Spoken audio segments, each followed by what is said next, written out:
topics and opinions expressed on the following show are solely those of the hosts and their guests and not those of W4WN Radio, its employees, or affiliates. We make no recommendations or endorsements for radio show programs, services, or products mentioned on air or on our web. No liability, explicit or implied, shall be extended to W4WN Radio, its employees, or affiliates. Any questions or comments should be directed to those show hosts. Thank you for choosing W4WN Radio. This is Beyond Confidence with your host, Divya PArekh. Do you want to live a more fulfilling life? Do you want to live your legacy and achieve your personal, professional, and financial goals? Well, coming up on Divya PArekh's Beyond Confidence, you will hear real stories of leaders, entrepreneurs, and achievers who have stepped into discomfort, shattered their status quo, and are living the life they want. You will learn how relationships are the key to achieving your aspirations and financial goals. Moving your career or business forward does not have to happen at the expense of your personal or family life, or vice versa. Learn more at www.divyaparekh.com, and you can connect with Divya at contact@divyaparekh.com. This is Beyond Confidence, and now here's your host, Divya PArekh. Good morning, listeners. This is Divya, and I'm thrilled to be here because I'm with you. So I want to share something great is that we have helped our 100th, yes, 100th entrepreneur across the globe. And this is all because of you. And how did that happen? You got our books and partial profits from our book go to helping entrepreneurs all across the globe. So thank you for anyone who has got our book so far. And if you have not got your copy, you can pick up any of our several books out there. But I do highly recommend getting Expert to Influencer. Doesn't matter whether you're a leader, professional, or a business entrepreneur, because it will help you become the influencer who creates impact. And if you're thinking of transitioning into entrepreneurship, or if you're looking to up-level your business, get the Entrepreneur's Garden, because we have had readers tell us that they have grown their business by 44% exact. And that's Nancy, one of our readers. So folks, you're not going to miss out. You're going to excel, and you will be helping us help another entrepreneur. And folks, I highly encourage you to set aside 1 hour of your time every month. And of course, if you can set more hours, that'll be great. 1 hour of your time to be generous, to be kind, and to do something for someone else with no strings attached. So that said, let's bring on our guest. Welcome, Robin. Thank you. Thank you so much for having me. Absolutely. So Robin, is there a moment from your childhood that you remember even today? Sure, lots of moments. Well, share one or a couple of them. Wow, wasn't expecting that. Well, let's see. I remember falling into a swimming pool and thinking the up or the bottom was the up, and vice versa. And all of a sudden, I thought I'm gonna die, and I felt this strong arms come and try to what I thought kill me, because they were taking me to the surface, but I thought we were going to the bottom. I remember that very vividly, and it was my father. My father saved my life. Oh. That's a moment. Yeah, that must have been, when you remember back, I'm sure in that moment, it was very scary. It was, when you think you're going in one direction and you're all turned around and somebody tries to help you, and, you think they're after your bad, but they're really trying to save your life. It's very confusing. And it takes a while, even after you get to the surface, to realize, oh, that was for my good. Mm-hmm. And how did that impact you? Well, I think it added trust after I got over the shock of it all. And I felt like very cared for, and like there was somebody older that could help me. I just think that was a great realization that I don't think I've ever thought of, or not quite in that way, but nobody's asked me that. Mm. So as you continue to grow up, did you have any specific interests? I wanted to be a flight attendant, believe it or not. Aim high, right? And instead, I married a pilot and became a nurse. Oh We wow, just that's amazing. Like it's talking about aiming high. Like when I was young, I had dreams of becoming pilot as well. So Really? Oh, yeah, wow. life takes us in very different directions. So what made you go from It's a thinking big of step. becoming a flight attendant to becoming a nurse? And of course, nurse, our healthcare Yeah. heroes have stood by us through thick and thin. So very Yeah. rewarding career. Yes. It was a great career. I I had my license for, I don't know, over 20 years, and I haven't really counted the years, but I did a lot of different things in nursing, and I ended up working in ICU, which I absolutely loved. Influencing at that level, kind of the catalyst between life and death many times. And you asked how I got into that. My husband, he wanted to be a missionary pilot. He ended Mm, up working for the airlines, but in our 20s, again, we had big dreams, and we thought, hey, I could go to nursing school and birth little babies on banana leaves, and you could fly us into the jungle and save the day. So, oh, that's adorable. so that's what, yeah. And so that's, we did become a nurse and a pilot, but it looked really different than we thought. The thing that stopped us from doing that was we heard that you had to ship your kids off to boarding school. And Mm, at that time, we only had imaginary children. And we just thought, if I had children, I'd want to raise them. And so that's why our paths diverged into a different path. absolutely. And as they say, when you're sitting, we're going back to the plane. When you're sitting there, the flight attendants tell you, put on the oxygen mask yourself first before you think of helping others. Right. Right. Yeah. So being an ice, go ahead. Well, yeah. I mean, that's even in my book. I talk about that. We can't really pour from an empty cup. We can't help people if we're empty ourselves. And so we got to do the self work before we can go forward with helping others. Hmm. So ICU is a very, very intense, high pressure job. So how long did you stay there and how did you cope up with? I'm sure you saw some deaths and some tragic incidences. How did that impact you? And like, how did you just kind of cope through that? Yeah, I think probably, there were a few cases that I had trouble leaving at the office. That kind of plagued me. Others, I just was able to compartmentalize and say, I'm doing my best for these 8 to 12 hours, whatever shift I was working, sometimes 16-hour shifts. Whoa. And then I'm, a double shift. And then okay, I had to leave it and know that someone else would do their best in my absence. And I don't think I ever picked up the God complex that some caregivers can fall into, just because I knew it was so much bigger than me and it was going to take a team to keep this person alive or cared for.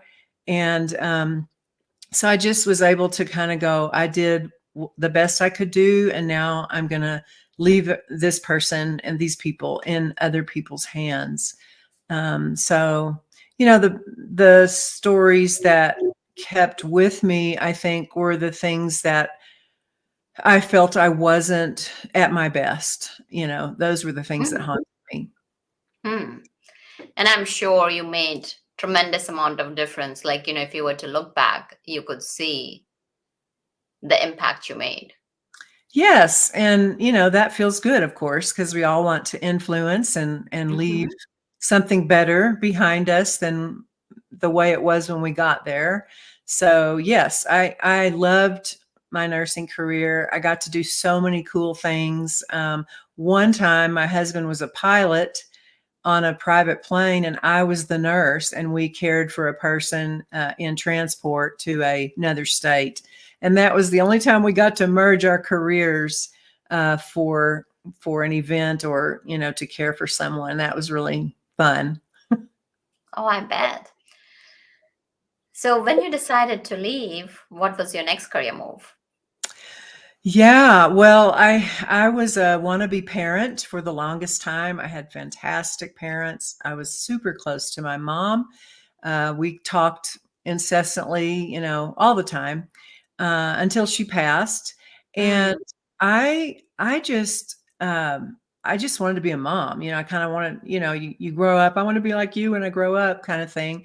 And so our first child was born, and I was working in ICU, and I wasn't getting the sleep required to do the job that I needed to do in the hospital. And I made a mistake. It wasn't life-threatening, but it really was a punch in the face for me. And I realized, I'm not getting the sleep. I'm not doing my best. I'm going to step away. As much as I love that, I love my kid more. And I love, what I'm trying to build here. And for a season, a long season, I stayed home. And my next career was being the homemaker in the home, because my husband, somebody has to mind the store. He was flying half the week and gone, completely gone for about half the week. And so I thought, it's time to change. And so that was a kind of a no-brainer after I made that mistake in ICU. And I omitted a medication that I should have given. But I just thought, wow, this is not a good thing. So I decided to step back and just be home. And that was a real whammy. I was so used to being, quick paced and very kind of analytical on the fly, within the guidelines. There was a lot of structure. And then you go home and you go, what do I do with this infant? They can't talk to me. I don't know. I was taking vital signs. And I thought, this can't be right. I don't think parents do this. And diaper changes. I was looking for my gloves like you would do in the hospital. And I thought, I got to step out of it and just be a mom. I got to figure out how to do this. And so that was a real wacky pivot that I made. And I stayed home until our youngest went to college. And so that was, 30 years or so. Well, not 30 years, 18, not 20, something like that. And then when they got to college, I thought, okay, I don't think I want to go back into the ICU. Too much water's gone under the bridge, but I still want to help people. So what can I do? And so I looked into life coaching, and I did follow through with that, got my credential with the International Coach Federation.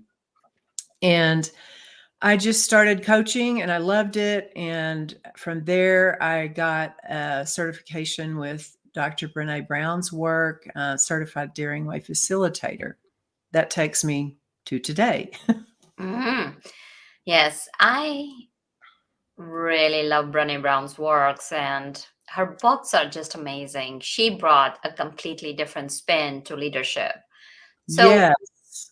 let's talk about the daring way. So when you talk about the daring way, it is very different than what the daring way has been portrayed over thousands of years, that you gotta be. That bravery is a completely different form to what she has brought Right. to the society. So tell us more about it. Right. I think the thing that was so freeing when I started going to training and reading her books, my colleague and therapist friend got into her work from the get-go, and she said, you really need to look into this. It's so amazing. And I thought, okay, another amazing thing. And I kind of just went, like, okay, I'll read this little book. And I didn't want it to end. I first read The Gifts of Imperfection, which is a smaller one of Brené's books. And I was just, okay, you had me, you had me at the introduction. And I thought, I got to learn more about this. I think that the real difference with Brené's work and what's so freeing about it is she gives us permission to be human and to let that come out. Don't armor up and try to be this robotical power wielding human without feelings. And there's so many more women in the workplace than there were 30 years ago, 40 years ago, whatever it's been. And I think as women, we kind of still feel like we're supposed to be tough and hard, and don't let our emotions show, because we get a bad rap for having emotions. And we can't let that out, because good grief, somebody might see our humanity. And Brené says, wait a minute, emotions, we are feelers who think and do.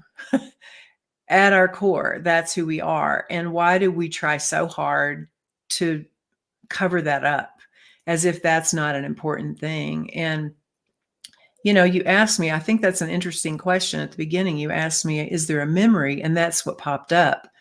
And I just feel like all of those sort of memories that each of us has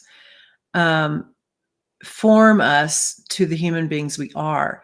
And I just think sometimes we can get in an us and them camp, especially evidenced in the last few years with the pandemic. There was such a split with the way you do things and the way I do things. And, there's such a split. But I love messages that say, hey, wait a minute, we're all in this. We do it differently, but we're all in this together. And when we can show up with our common humanity, with vulnerability and courage, then it's all going to be okay. We're all going to be okay. And that's just such a calming, reassuring message. I think that's Brené's big draw. She's got 2 of the top most watched TED Talks of all time. One's on shame and one's on vulnerability. And that's a lot of resonating, with Americans and worldwide. We just need to hear it. Absolutely.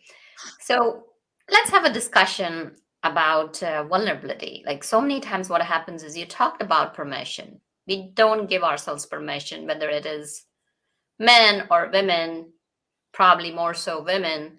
And now what is happening is, as mental health is coming into mainstream, as we are talking more and more about it, more and more men are talking about it. And surprisingly, yeah. So vulnerability, it's Brené says this, and I totally agree. I want most to see you be vulnerable, but I don't want to be. That's kind of how we enter a room, like you're scanning the room with strangers and you just want to see some vulnerability in someone else, but you don't want to go first. And, I just feel like it's important, if we're going to be pace setters, trend setters, teachers without saying any words. I think one of the best things we can be and do is be vulnerable. And that doesn't mean that you go in a room and you announce your deepest, darkest secrets with a room full of strangers. I mean, we don't tell our stories to people until they've earned the right to hear it. I think that's an important distinction. And, over time, sometimes you can get close to somebody in a quicker amount of time than others. But I just feel like, here's an example of vulnerability. I am an adoptive mom, a life coach. I am an author and a speaker. And I'm a certified Daring Way facilitator. I am also dyslexic, technology challenged, and I have very much felt like a failure at times as an adoptive mom. All that is true. Everybody has strengths and weaknesses. Some people are more in touch with, they're more mindful of their personhood and how they're feeling than others. And I just think, to show people you can be vulnerable, you can show more broadly who you are, and not just the Facebook version, the perfected, the perfected, not unflawed version. Absolutely. Like you mentioned, the Facebook or the social media version where people have perfect life. And actually, there have been studies that have shown that, especially on Instagram, youngsters are getting impacted and getting really big time issues with their self-worth and self-image. So going For back sure. to initially what you said, that you're walking into a room and you expect somebody else to show vulnerability, and yet you don't Mhm. want to do. So let's say it's a room packed full of people, like, from different departments. Yeah. So now in such a situation, like, of course, you don't want to be totally vulnerable sitting there and crying, because that would not work. So can you show, like, what are the good places and some examples where people can be vulnerable? Yeah, I think that kind of brings up another saying, that we can speak from our scars and not from our wounds, meaning that if we're still, really having trouble coming to grips with something really hard in our lives, it's probably not the best time to share that with strangers. But we can talk about things that can bring us together. We can talk about, even if it's appropriate, depending on the conversation, something that we've struggled with, that we've come through, and how maybe we've come through it in a department, say party, or, I'm thinking of like a cocktail party where they have all these people, from different departments, like you said. Um, I think we choose to show up with who we are, and we don't try to paint this perfect picture of ourselves. Um, I think it makes people really comfortable when we can just, tell something that is interesting, but not like, I'm just trying to think of an example. I don't know what they would be saying, but I think just showing up, smiling, being welcoming, that's certainly one thing. And then just naturally, I was just at a conference in Dallas this weekend full of strangers, and I had a blast. I didn't know these people, but I just went in, and I just walked up to people I didn't know. And I know that's not an introvert way to do things, but I saw one person by herself, and I thought, oh, she's embarrassed or doesn't want to talk, So I went over to her, and I just said, hey, I'm Robin, and I see that, you're here by yourself, and I just wanted to make your acquaintance. And she opened up and told me her name. It was a beautiful name. And organically conversation happens. I think that's kind of the first rule of vulnerability, is just being available. Just, here I am, I'm present with you.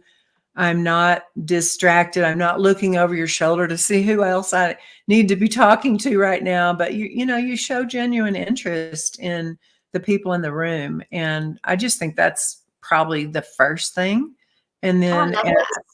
I as love things, that. get organic conversation happens Mhm. if you genuinely care about people. It just does. You don't have to think, what am I going to say next? At least I don't.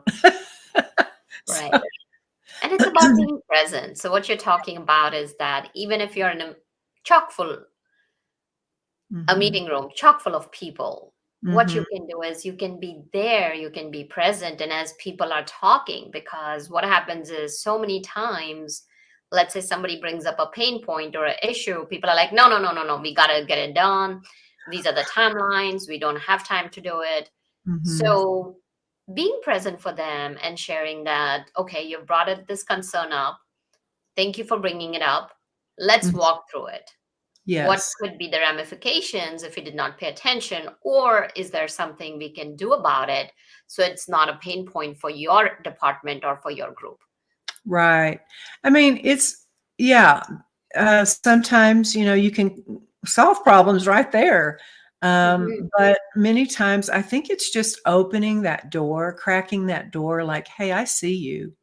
I hear what you're saying. And to be heard and seen is huge. I mean, so many things are glossed over because we don't feel like we have the wherewithal, the bandwidth, or the wisdom to speak to whatever they're hurting. But it goes so far in being seen and heard when someone will just sit down, look you in the eye, smile, be present.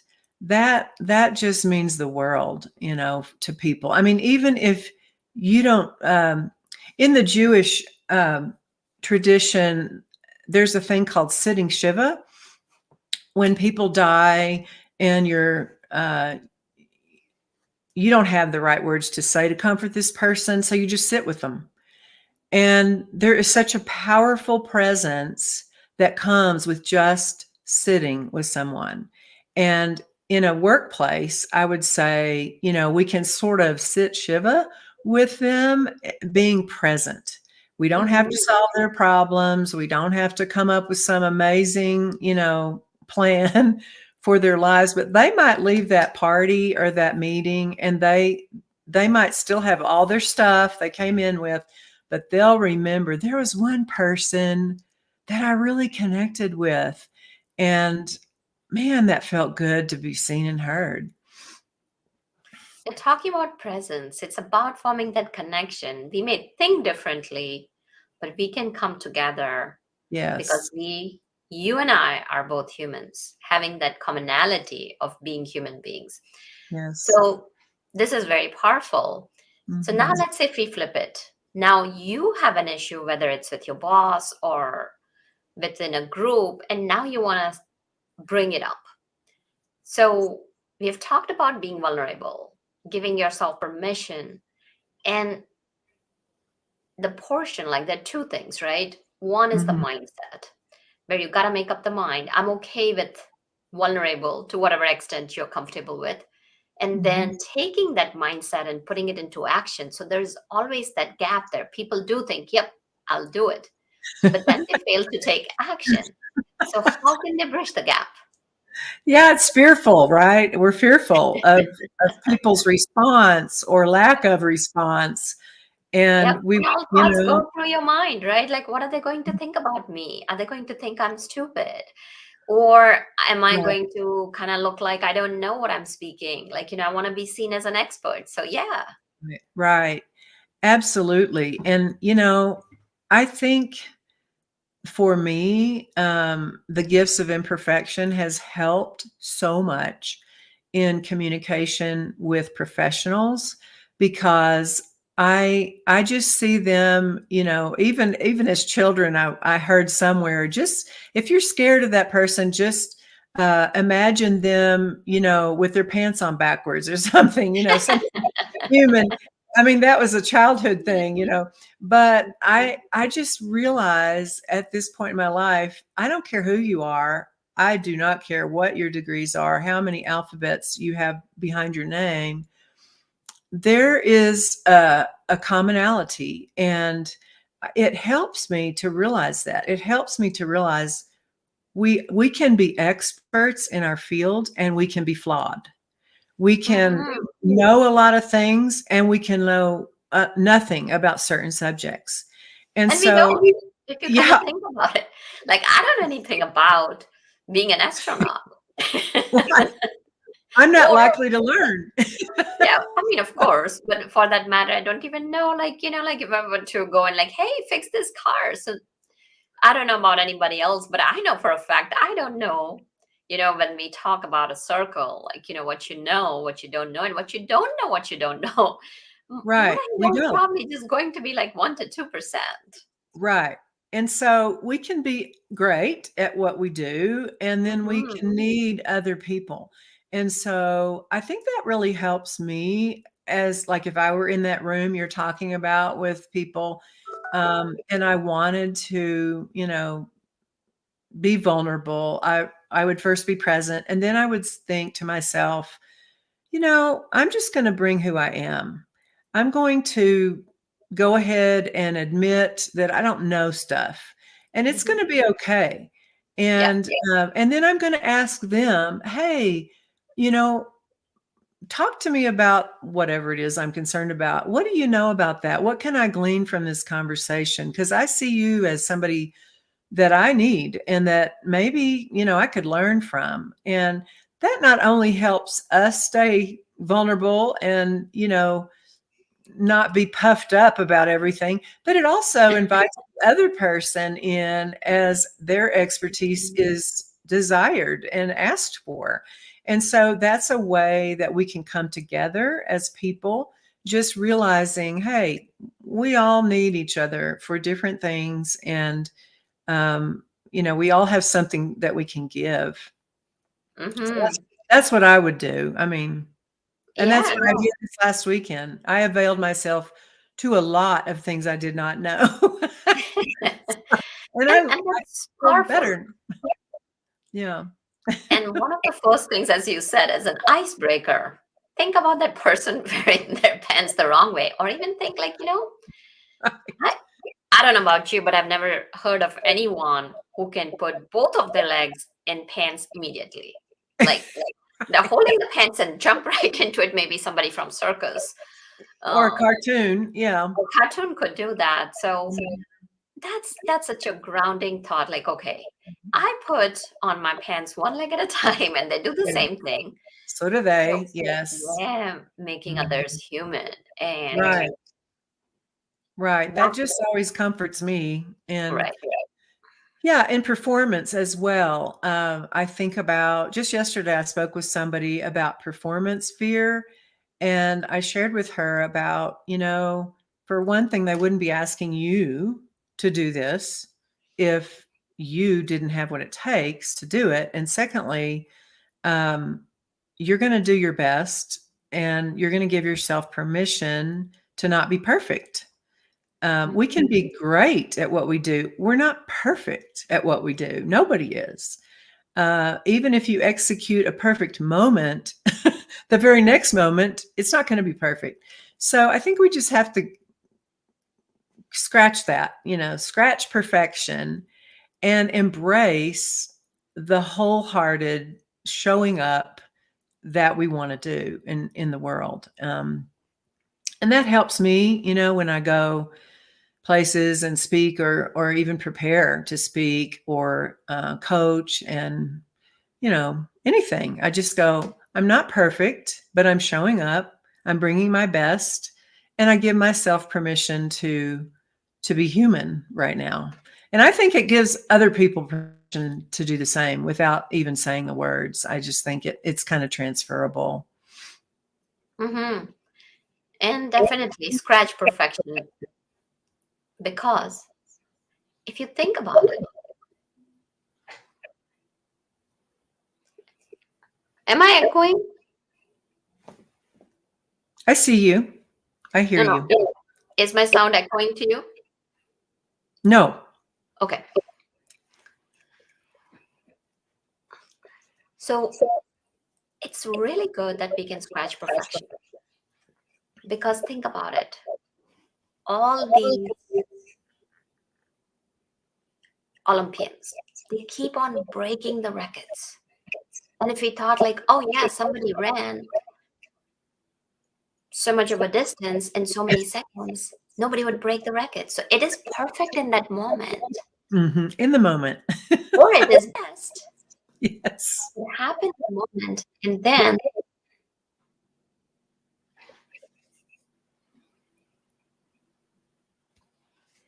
what happens is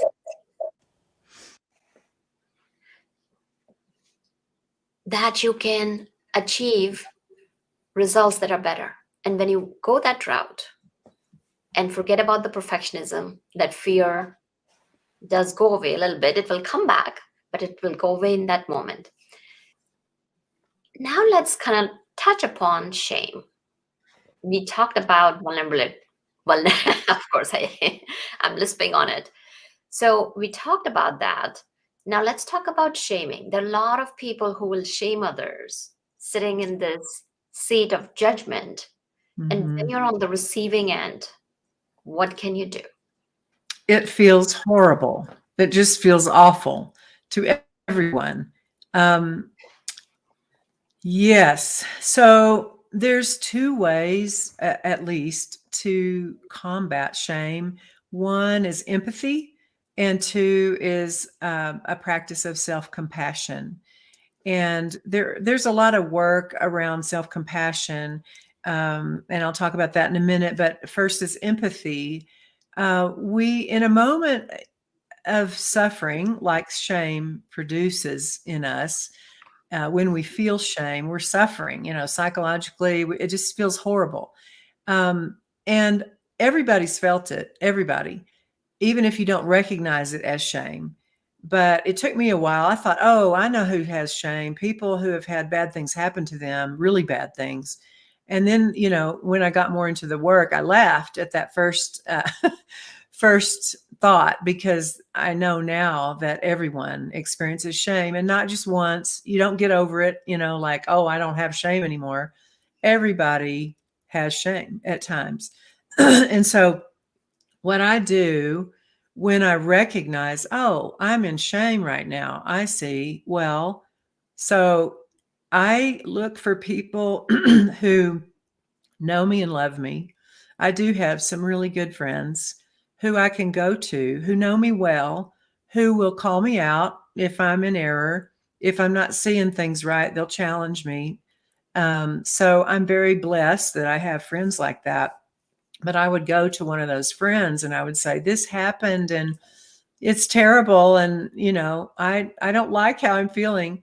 And so to hear someone else say back to me, you are worth love and belonging. You are worth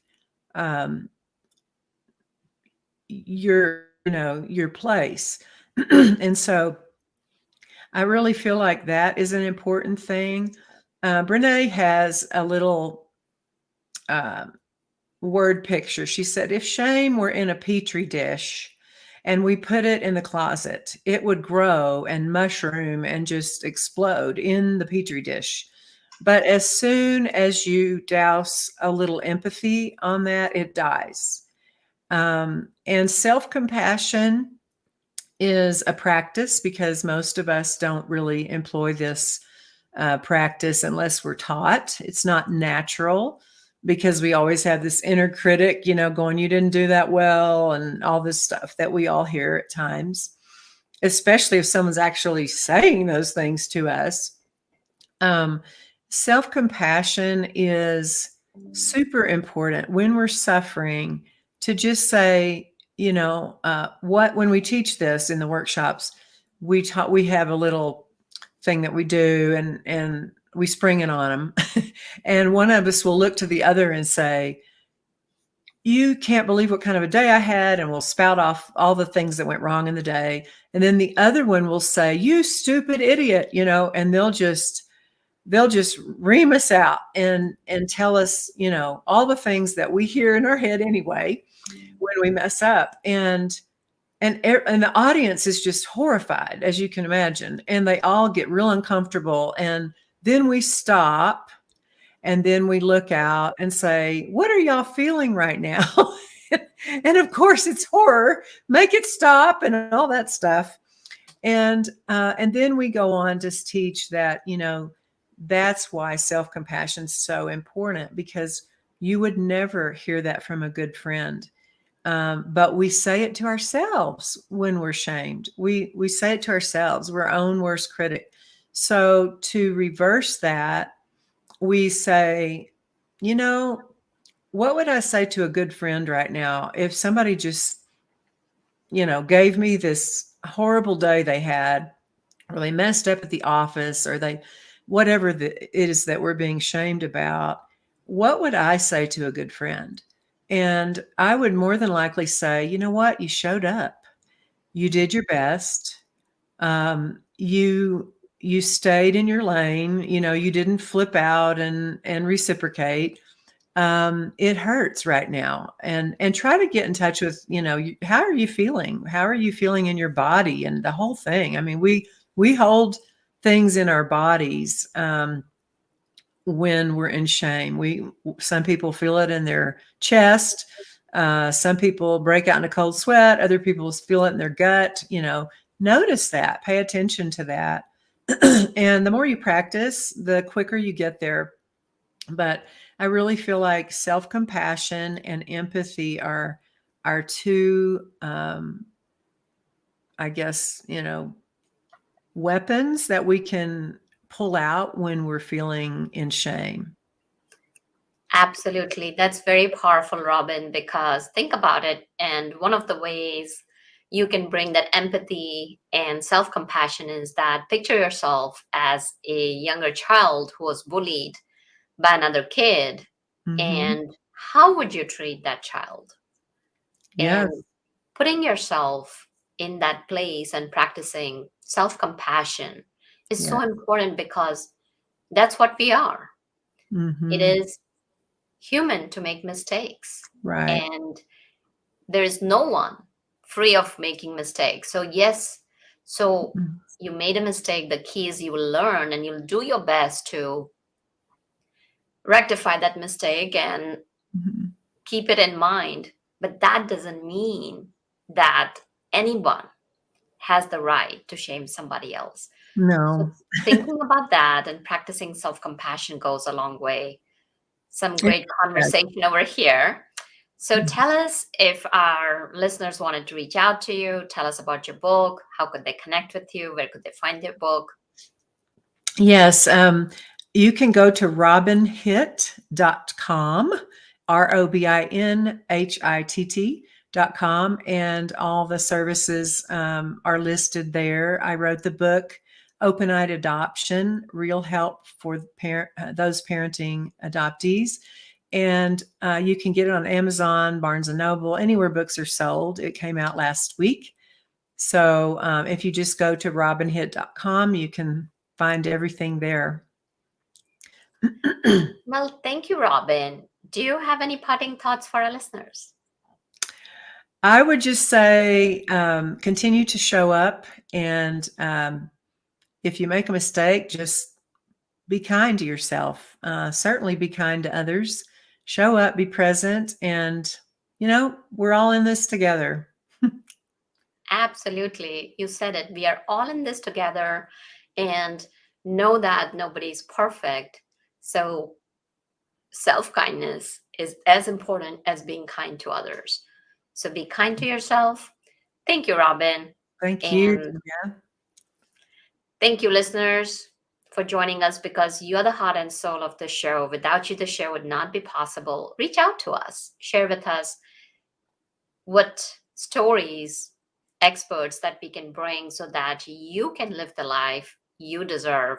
We are here to serve and support you. And thank you, Juan, for making the show possible. Take care and be well. Thank you for being part of Beyond Confidence with your host, Divya PArekh. We hope you have learned more about how to start living the life you want.